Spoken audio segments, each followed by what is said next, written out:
Mid day meal, স্কুলের ছাত্রদেরকে 5 KG করে আলু ফ্রিতে দেওয়া, এছাড়া অন্যান্য যে বিষয়গুলো আলুকে নিয়ে আছে সেই ব্যাপারগুলো যাতে সরকার ভাবে এবং এয়ার কন্ডিশন র্যাক দিয়ে এয়ার কন্ডিশন জাহাজে করে আলু আন্দামান নিকোবর থেকে দূরবর্তী রাজ্যগুলোতে আমরা পাঠাতে পারি, তার ব্যবস্থা করতে পারি। আমরা মুখ্যমন্ত্রীকে পরামর্শ দেব।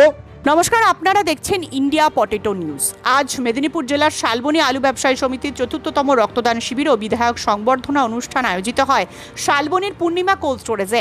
সকালে পতাকা উত্তোলন, শহীদ বেদিতে মাল্যদান ও প্রদীপ প্রজ্বলনের মাধ্যমে আজকের এই অনুষ্ঠানের আনুষ্ঠানিক সূচনা হয়। তারপর আগত অতিথিবর্গ গড়বেতার বিধায়ক প্রদীপ লোধাকে সংবর্ধিত করেন শালবনীর আলু ব্যবসায়ীরা। উক্ত এই মহৎ অনুষ্ঠানে বিশেষ অতিথি হিসেবে উপস্থিত ছিলেন পশ্চিম মেদিনীপুর জেলা আলু ব্যবসায়ী সমিতির নেতৃবর্গ ও প্রশাসনিক স্তরের অধিকর্তারা। প্রায় শতাধিক ব্যক্তি আজ শালবনী আলু ব্যবসায়ী সমিতির রক্তদান শিবিরে রক্তদান করেন। গড়বেতার বিধায়ক প্রদীপ লোধাকে ছাড়াও শালবনীর বিধায়ক বিমান মাহাতো এবং মেদিনীপুর সদরের বিধায়ক শঙ্কর গুছাইতকে আজ শালবনী আলু ব্যবসায়ী সমিতির তরফে সংবর্ধনা প্রদান করা হয়। রক্তদানের উপকারিতা ও আলুর বিভিন্ন দিক নিয়ে শালবনী আলু ব্যবসায়ী সমিতির আজকের এই অনুষ্ঠানে আলুর জগতের উজ্জ্বল নক্ষত্রেরা দীর্ঘক্ষণ আলোচনা করেন। মুখ্যমন্ত্রী শুভেন্দু অধিকারীকে আলু নিয়ে ভাবানো, আলুর ভবিষ্যৎ নিয়ে কি বলছেন গড়বেতার বিধায়ক তথা পূর্ণিমা কোল্ড স্টোরেজের কর্ণধার প্রদীপ লোধা, এক্সক্লুসিভলি শুনে নিন। সেই সঙ্গে শুনুন আজকের আলুর দাম ও আলুর সার্বিক চিত্র নিয়ে কি বলছেন শালবনী আলু ব্যবসায়ী সমিতির সভাপতি নবকুমার ভূঁইয়া। গড়বেতার বিধায়ক প্রদীপ লোধার আলু সম্পর্কে মন্তব্য নিয়ে আপনার মতামত কমেন্টে লিখুন। চ্যানেলে নতুন হলে চ্যানেলটি সাবস্ক্রাইব করুন ও ফেসবুক পেজটি ফলো করুন। ভিডিওটি শেয়ার করুন ঝড়ের গতিতে। প্রদীপ বাবু, গত পরশুদিন আলু ব্যবসায়ী সমিতির তরফ থেকে আলু দুর্নীতির প্রমাণ এবং চিঠি স্বরূপ মুখ্যমন্ত্রী শুভেন্দু অধিকারীর হাতে তুলে দেওয়া হয়েছে। ইতিমধ্যে আমরা শুনেছি সেই চিঠি মুখ্যমন্ত্রী সাহেব পেয়েছেন। গতকাল একটা মিটিং হওয়ার কথা ছিল আলু নিয়ে, এটা কি হয়েছে? গতকাল নবান্নে একটা বৈঠক হয়েছে আমাদের, ওইটাতে আলু বিষয় ছিল না, ওটাতে পশ্চিমবাংলাতে রেল সংক্রান্ত বিষয়ে আলোচনা হয়েছে। আগামী 9 তারিখ অর্থাৎ আগামী মঙ্গলবার কোলাঘাটে শুভেন্দুবাবু পশ্চিম মেদিনীপুর জেলা এবং অবিভক্ত মেদিনীপুর জেলা সমস্ত এমএলএদেরকে নিয়ে একটা বৈঠক করছেন। তাতে এটা একদম পরিষ্কার আমাদের কাছে নির্দেশ এসছে, এই হিমঘরে যে আলু সংরক্ষিত আছে এবং ব্যবসায়ী মহল যেভাবে আজকের দিনে সর্বশান্ত হয়ে গেছে, এই বিষয় থেকে কিভাবে আমরা বেরিয়ে আসতে পারি সেই বিষয়ে উনি একটা পর্যালোচনা মিটিং ডেকেছেন। সেটা আগামী 9 তারিখ মঙ্গলবার, মানে আগামী পরশুদিন এটা হতে চলেছে। আপনি গড়বেতার বিধায়ক সাহেব এবং ওয়েস্ট বেঙ্গলের যে পরশুরের অ্যাসোসিয়েশন রয়েছে তার যে মেদিনীপুর জেলা তারও সভাপতি রয়েছেন, মানে আলু শিল্পটাকে একদম খুব কাছ থেকে দেখেছেন। এই এই আলু সমস্যাগুলো নিয়ে কি কি মানে পরামর্শ দেবেন মুখ্যমন্ত্রী সাহেবকে? সমস্যাটা এটাই আছে যে বিগত সরকার আলুকে বর্ডার পেরোনো বন্ধ করে দেওয়ার ফলে এই বাংলার হাজার হাজার কৃষকের এবং ব্যবসায়ীদের যে কোটি কোটি টাকা ওই সমস্ত রাজ্যে রয়ে গেল এবং ওরা নতুন মার্কেট খুঁজে নিল, ওরা নতুন করে আলু চাষ আরম্ভ করলো। তার ফলে বাংলার চাষি, ব্যবসায়ী, হিমঘর মালিক সবাই বিপদগ্রস্ত।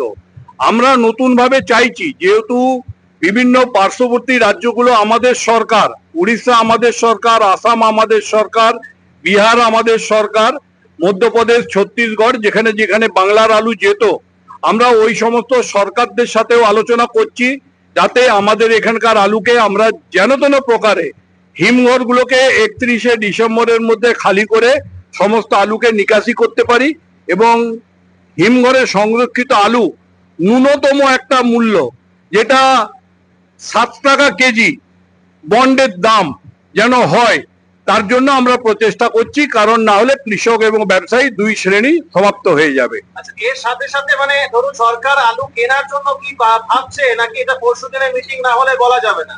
মঙ্গলবারের মিটিং এ ভাবছে সরকার, কিন্তু সরকারের ভাবনাটা পরে জানা যাবে। আমাদের কাছে প্রস্তাব রেখেছেন, আমরা চাইছি যে পশ্চিমবাংলাতে যে নিজস্ব আলু লাগে এই আলুটা যাতে 10% অতিরিক্ত বৃদ্ধি হয়, কনজামশনটা যেন বাংলার বুকে বৃদ্ধি হয়।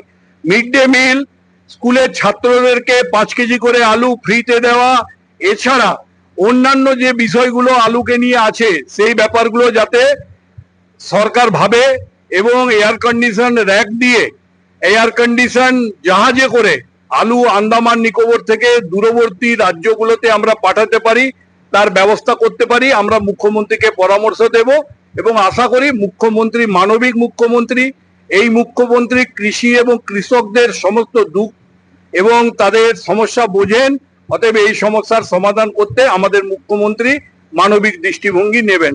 এবছর রেকর্ড পরিমাণ আলু লোড হয়েছে আর মে মাস পর্যন্ত রেকর্ড পরিমাণ কম আলু নিকাশি হয়েছে। এই মোটামুটি প্রায় 5%-এর মতো, গত বছর ছিল 9%-এর কাছাকাছি। মানে রীতিমতো চাষিরা আলু বিক্রি করছেন না। এই পরিস্থিতিতে 31শে ডিসেম্বরের মধ্যে আলু নিকাশি কিভাবে সম্ভব, কি পরামর্শ দেবেন? চাষিরা আলু বিক্রি করছেন না নয়, চাষিরা আলু বিক্রি করতে চাইছেন, কিন্তু ভিন রাজ্যে আলুর ডিমান্ডটা কম। কারণ বিগত সরকার আলু বন্ধ করে দিয়ে সেই এলাকার কৃষকরা আলু চাষ সম্বন্ধে ওয়াকিবহাল হয়ে গেলেন এবং তারা মার্কেটটা ইউপির সাথে যোগাযোগ করে ফেললেন। এখন নতুন করে আমাদের এলাকার ব্যবসাদাররা ওই সমস্ত ব্যবসাদারদের সাথে আবার পুনরায় যোগাযোগ স্থাপন করছেন। সময় একটু লাগছে, তবে আমাদের বিশ্বাস আমাদের বাংলার আলুর যে কোয়ালিটি, ভিন রাজ্যে আগামী দিনে আমাদের আলু ডিমান্ড হবে। আর ডিমান্ড হলে ব্যবসাদাররা একটু যদি সরকারি সহযোগিতা পায়, 31শে ডিসেম্বরের মধ্যে হিমঘর খালি হয়ে যাবে। গত 24 সালে মানে সাধারণ মানুষের কল্যাণের জন্য নয়, মানে রীতিমতো তোলাবাজি করার জন্য বর্ডার বন্ধ করা হয়েছিল। এর বিরুদ্ধে যে সমিতি পদক্ষেপ নিচ্ছে, এফআইআর এর পথে যাচ্ছে, এতে করে যে সমস্ত যারা দুর্নীতিগ্রস্ত নেতা মন্ত্রী ইত্যাদি যারা রয়েছেন তাদের জন্য কি শাস্তি অপেক্ষা করছে? তাদেরকে অবিলম্বে গ্রেপ্তার করতে হবে। আর শুধু তাই নয়, ওই সময়ে বহু লরি মালিক, বহু আলু ব্যবসায়ীর আলু লোড হয়ে যখন এই রাজ্যের মধ্যেই যাচ্ছিল, এই রাজ্যের মধ্যেই এই রাজ্যের পুলিশ তাদের বিরুদ্ধে মিথ্যা মামলা করেছিল। ব্যবসায়ীদেরকে কোথাও কোথাও জেলখানায় রাখা হয়েছিল, লরির ড্রাইভারদেরকেও জেলখানায় রাখা হয়েছিল। আমরা সেই সমস্ত পুলিশ অফিসারদের বিরুদ্ধেও তদন্তের দাবি করছি। যারা যারা এই পুলিশ অফিসার যারা বাংলার তৎকালীন ব্যবসাদার এবং লরি মালিকদেরকে হয়রান করেছিলেন, যেন তাদেরও শাস্তি হয়, যাতে ভবিষ্যতে কখনো কোনো পুলিশ অফিসার কোনো ব্যবসায়ী এবং আলু ব্যবসাদারদেরকে, লরি মালিকদেরকে হেনস্থা না করতে পারে। আমরা মন্ত্রীর কাছে এই দাবিও করব আগামী পরশু, যাতে সেই সমস্ত ওসিদের বিরুদ্ধে ব্যবস্থা নেওয়া হয় এবং সমস্ত কেস যেন প্রত্যাহার করা হয়, আর যেন কোথাও হাজিরান দিতে যেতে না হয়। এবং তারা যে আলুটা লুট করে নিয়ে তারা বিক্রি করেছিল, সেই টাকাটাও ব্যবসাদাররা পায়নি। আমরা বলতে চাই সেই ওসিকে পার্সোনাল অ্যাকাউন্ট থেকে ব্যবসাদারদেরকে সেই টাকা দিতে হবে, যাতে ব্যবসাদারদের যারা টাকা লুট করেছিল। আমার শেষ প্রশ্ন আপনার কাছে, এই কিছুক্ষণ আগে আপনি বললেন যে 7 টাকা কেজি ফ্রি বন্ড, মানে 350 টাকা প্রতি প্যাকেট ফ্রি বন্ডের ব্যাপারটা বলেন, মানে এই দামে কি সরকার আলু কেনার কথা ভাবছে? না, সরকার এখনো কোনো সিদ্ধান্ত নেয়নি। সরকারকে আমরা ভাবাতে চাইছি।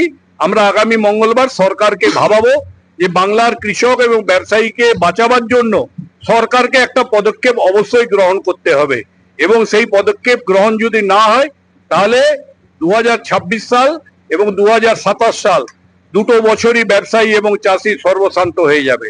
হরদেব সিং সাংঘার এস মার্কা ও সুখজিৎ সিং ভাট্টির বি মার্কা আলু বীজ বিক্রয়ের বিশ্বস্ত প্রতিষ্ঠান ঘোষাল এগ্রিকালচার এন্টারপ্রাইজ।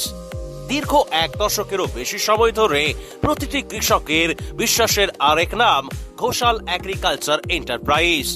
খুচরো ও পাইকারি বীজ বিক্রয় করা হয়। প্রযত্নে শম্ভুনাথ ঘোষাল। আমাদের 2টি কাউন্টার আছে। হরদেব সিং সাংঘার এস মার্কা পিওর কাউন্টার ধনিয়াখালী হল স্টেশনের কাছে ঘোষাল মার্বেল সন্নিকট, এবং সুখজিৎ সিং ভাটির বি মার্কা পিওর কাউন্টার বেলমুড়ি হাটতলা হুগলি। এছাড়াও আমাদের বেলমুড়ি হাটতলার কাউন্টারে মাহিন্দ্রার কলম্বো আলু পাওয়া যায়। Mobile number 9434301523। Original Bhatti S, GS, KF, কেতন, জেএফ, এনএএফ, টিএফ সহ বিভিন্ন নামি দামি উচ্চ ফলনশীল সেরা পাঞ্জাব আলু বীজ মানে তারকেশ্বরের সারদা আলু বীজ ভান্ডার। আইটিসি টেকনিক ও হিমালিনী ও মাহিন্দ্রা কোম্পানির কলম্বা স্পেশাল বীজের সেরা পরিবেশক তারকেশ্বরের সারদা আলু বীজ ভান্ডার। প্রোপাইটার প্রদ্যুৎ কুমার দাস। ঠিকানা টিসি রোড, তারকেশ্বর নতুন bus stand, Hooghly. Phone number 9434011411 অথবা 9933442118। চাঁপাডাঙ্গায় উন্নত মানের পাঞ্জাব আলু বীজের একমাত্র ঠিকানা তারকনাথ আলু ভান্ডার, সংঘা, ভট্টি, খালসা, কপুর, করণ, কিষাণ সহ পাঞ্জাবের নানা নামি দামি কোম্পানির আলু বীজের বিশ্বস্ত প্রতিষ্ঠান তারকনাথ আলু ভান্ডার। আমাদের ঠিকানা college road, Chapadanga, Hooghly. Proprietor Taraknath Nag ও মহারাজ নাগ। Phone number 9883465765। নমস্কার দাদা, নমস্কার, আপনার নাম? আমার নাম নবকুমার ভূঁইয়া। আপনি শালবনী আলু ব্যবসায়ী সমিতির কোন পদে রয়েছেন? আমি সভাপতি পদে আছি। দাদা, আপনাদের এই পূর্ণিমা কোর্স রয়েছে আজকে একদম সকাল থেকে। একদিকে রক্তদান শিবির হলো, আবার একদিকে 3 জন বিধায়ক, আপনাদের মেদিনীপুরের 3 জন বিধায়ককে সংবর্ধনাও দিলেন। তো এটা নিয়ে যদি একটু কথা বলেন। আমাদের বিগত সরকার চলে গেছে, নতুন সরকার এসেছে। এই সরকারকে 3টা বিধায়ককে আমরা শালবনী আলু ব্যবসায়ীর পক্ষ থেকে শুভেচ্ছা বার্তা জানালাম এবং এক মহতি কাজ রক্তদান শিবির, সেই রক্তদান শিবিরটা আমরা করলাম। তো তাহলে আজকে তো রবিবার, এমনিতেই আলুর নিকাশি তাহলে কি আজকে বন্ধ আছে? আজ বন্ধ আছে। আপনাদের এখানে মোটামুটি রেডি জ্যোতি আলুর কিরকম দাম যাচ্ছে? আমাদের রেডি জ্যোতি আলুর দাম হচ্ছে 650 টাকা কুইন্টাল। কুইন্টাল মানে 325 টাকা 325 টাকা প্যাকেট। 50 কেজি বস্তা রেডি আলু। রেডি আলুর দাম। ফ্রি বন্ডের দাম? ফ্রি বন্ডের দাম ওই 35-36 হাজার 200 প্যাকেট হিসাবে। মানে হচ্ছে ওই 180-185 টাকা প্যাকেট। তাই তো? গড় বাছাই, মানে গড় বাছাই, হ্যাঁ গড় বাছাই। আর মাঝারি ক্যাট এবং কাঠ পিস কি দাম হচ্ছে? আমাদের মাঝারি আলু 100 টাকা প্যাকেট। মানে গুল্লাটা? হ্যাঁ, গুডলাটা। আচ্ছা। আর ক্যাটটা প্রায় বিক্রি হয়নি এখনো, সেটা ভিতরে রিলোড করা হচ্ছে, বিক্রি এখন প্রত্যেকেই কমেন্টে লিখছে যে আলুর দাম বাড়ছে না কেন, আলুর দাম বাড়ানোর জন্য কি কি করলে বা কি কি হলে মনে হচ্ছে যে আলুর দামটা বাড়তে পারে? আলু বিগত সরকার 2024 সালে যে আলু ব্যবসায়ী বা কৃষক দিকে শেষ করে দিয়ে গেছে, তার কোনো কথা হয়নি। যেটা 2024 সালে চাষির সর্বনাশ, বর্ডারে কোনো পারমিশন ছাড়াই যে ব্যবসায়ীদেরকে যে হায়রানি, কেস, কাবাডি, পাচারকারী বিভিন্ন ধরনের আখ্যা দেয়া হয়েছে, সেই অবলম্বনে আজকে 2026 সালে বিধানসভায় বিগত সরকারের বিশালভাবে পরাজয়, নতুন সরকার ক্ষমতায় এসেছে।